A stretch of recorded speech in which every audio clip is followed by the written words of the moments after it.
So hello friends. आज मैं question number 7 page number 102 class 8 के मैथ से क्वेश्चन डिस्कस करूंगा। और ये क्वेश्चन सीबीएसई की बुक पे पेज नंबर 102 पे मिल जाएगी आपको। तो यहाँ पर देखते हैं कि ये क्वेश्चन क्या कहता है। तो ये क्वेश्चन कहता है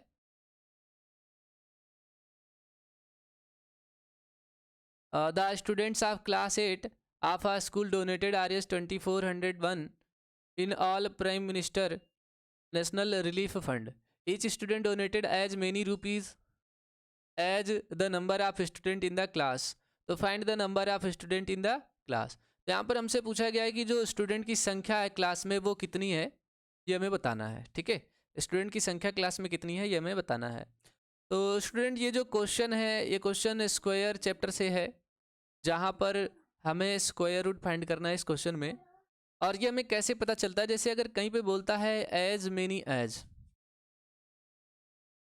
तो एज मेनी एज का मतलब होता है उतने ही। लेकिन अगर square and square root chapter से पूछा जाए तो हमें ये जान लेना है कि यहाँ पर हमें स्क्वायर रूट फाइंड करना है। ठीक है, अगर square and square root chapter में कोई क्वेश्चन है और कहता है कि एज मेनी एज या फिर एज मेनी रो एज मेनी कॉलम, तो यहाँ पर एज मेनी एज शब्द का अगर इस्तेमाल किया है तो आप समझ जाइए कि यहाँ पर क्या फाइंड करना है, स्क्वायर रूट फाइंड करना है। अब एक बार अगर हमें पता चल गई कि स्क्वायर रूट फाइंड करना है तो यहाँ पर हम 2 या 3 तरीके से स्क्वायर रूट को फाइंड कर सकते हैं। एक होता है हमारा लॉन्ग डिवीजन मेथड, दूसरा होता है हमारा प्राइम फैक्टराइजेशन मेथड, और तीसरा होता है गेसिंग मेथड। ठीक है, जहाँ पर हम ट्रिक का इस्तेमाल करते हैं या टेंस मेथड का इस्तेमाल करके हम वहाँ पर गेस करके आंसर को फाइंड करते हैं। कुछ ऐसे भी स्टूडेंट होते हैं जिनको स्क्वायर रूट लर्न होता है 100 तक, तो वो तो आराम से इजिली से फाइंड कर सकते हैं। लेकिन यहाँ पर मैं बात करूँगा 2 मेथड की, एक प्राइम फैक्टराइजेशन मेथड और एक लॉन्ग डिवीजन मेथड। ठीक है, जिससे हम स्क्वायर रूट को आराम से फाइंड कर सकते हैं। तो चलिए इस क्वेश्चन में बात करते हैं। तो इस क्वेश्चन में हमसे बोला गया है कि each student donated as many rupees as the number of student in the class. इसका मतलब यह है कि अगर स्टूडेंट की संख्या यक्स है तो एक स्टूडेंट जो होगा वो एक्स रुपीज़ को डोनेट करेगा। ठीक है, एक्स रुपीज़ को डोनेट करेगा। मान लो कि उस पूरे क्लास में 10 स्टूडेंट है तो हर एक स्टूडेंट 10-10 रुपये डोनेट करेगा। इस क्वेश्चन में यही कह रहा है। मतलब क्या है, अगर मान लो कि क्लास 8 में 20 स्टूडेंट हैं तो एक स्टूडेंट 20 रुपीज़ डोनेट करेगा, यही इस क्वेश्चन में बोला गया है। लेकिन यहाँ पर हमें संख्या दी नहीं गई है तो हम मान लेते हैं कि भाई एक्स रुपीज़ जो होगा वो डोनेट करेगा एक स्टूडेंट। तो चलिए देखते हैं इसका सॉल्यूशन क्या आता है। Solution, so let's the number of student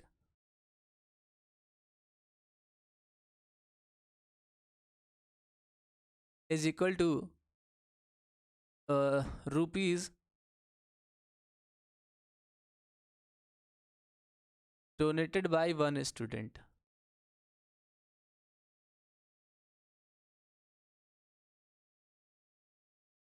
is equal to x.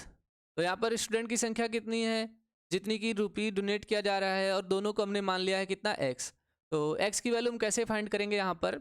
So let us suppose मैंने कहा कि जो रुपीज़ है 2041 सॉरी 2401 वो इक्वल टू है नंबर ऑफ स्टूडेंट यानी एक्स के, और एक स्टूडेंट जितना डोनेट कर रहा है यानी एक्स के। तो यहाँ पर ये जो 2401 बनेगा वो बनेगा एक्स स्क्वायर के। और फाइनली अगर हमें एक्स स्क्वायर की वैल्यू फाइंड करनी हो, सॉरी एक्स की वैल्यू फाइंड करनी हो, तो जब भी स्क्वायर हम हटा देते हैं पावर से तो दूसरी साइड में स्क्वायर रूट का सिंबल आ जाता है। मतलब हमें स्क्वायर रूट फाइंड करना है, यानी कि x is equal to under root या स्क्वायर रूट 2401। तो यहाँ पर 2401 की वैल्यू हम प्राइम फैक्टराइजेशन मेथड से फाइंड कर सकते हैं। So by using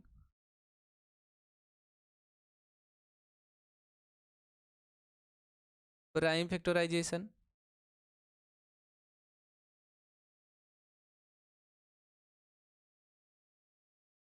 so prime factorisation में क्या होता है कि हमारी प्राइम फैक्टराइजेशन की बॉडी होती है, इधर हमारा डिविडेंड होता है और इधर हमारा डिवाइज़र होता है। तो डिवाइज़र में हम देखेंगे ये 2 और 3 से नहीं कटेगा, 4 से भी नहीं कटेगा, 5 से भी नहीं कटेगा, 6 से नहीं कटेगा, तो 7 से हम ट्राई कर लेते हैं। ऐसा इसलिए है क्योंकि जो 6 होता है और 5 होता है उसके टेबल में कभी भी 1 आखिरी में नहीं आता है।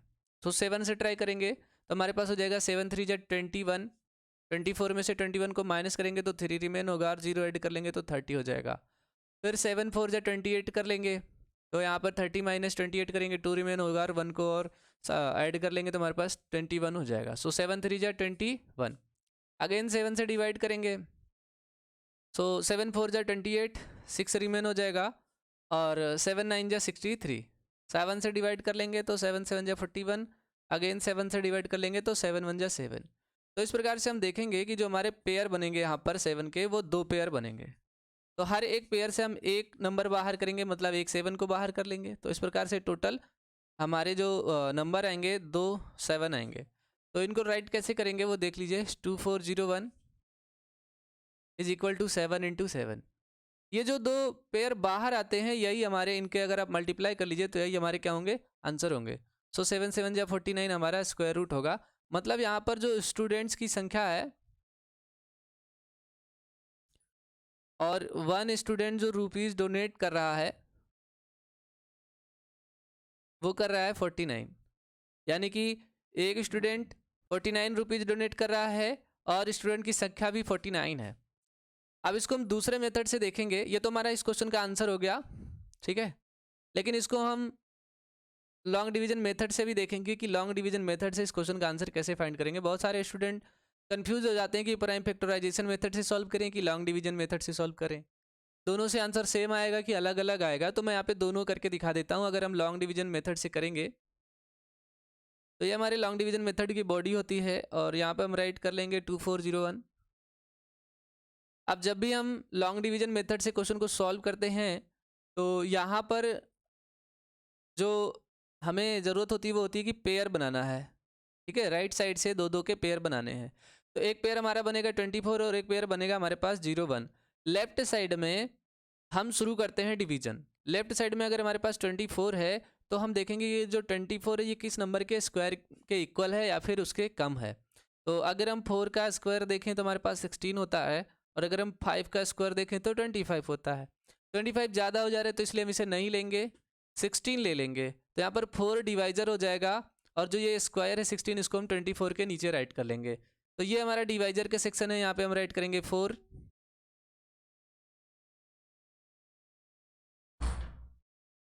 और क्वोशिएंट में भी हम 4 राइट करेंगे, और लिखेंगे हम डिविडेंड के नीचे यानी कि 24 के नीचे 16। जब इनको हम माइनस करेंगे तो हमारे पास आ जाएगा 8, और यही जो क्वोशिएंट होता है इसको हम डिवाइजर के नीचे ऐड करते हैं। तो ऐड करने पर हमारे पास आ जाएगा 8। 8 के राइट साइड में हम एक डिजिट लिखने के लिए स्पेस छोड़ रखते हैं। नेक्स्ट पेयर जो होता है वो पूरा हम राइट करते हैं, यानी कि 0 1 दोनों एक साथ राइट करेंगे। ऐसा नहीं होगा कि 0 को पहले और 1 को बाद में राइट करेंगे, ठीक है। ऐसा डिवीजन में होता है, स्क्वायर रूट के केस में ऐसा नहीं होता है।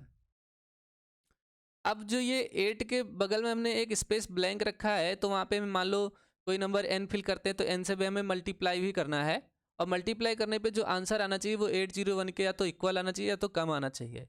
तो अगर हम 8 का टेबल इसके पहले 2 डिजिट यानी कि 80 के इक्वल पढ़ें तो 8 9 जा 72 होता है।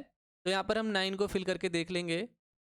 तो जब 9 फिल करेंगे तो 9 से मल्टीप्लाई भी करेंगे, 9 9 जा 81, 8 कैरी 9, 8 जा 72 प्लस 8 80 हो जाएगा।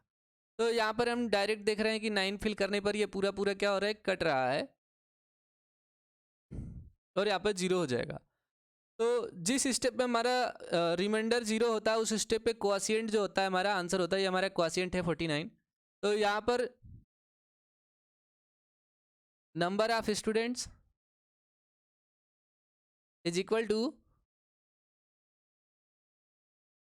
Rupees donated by 1 student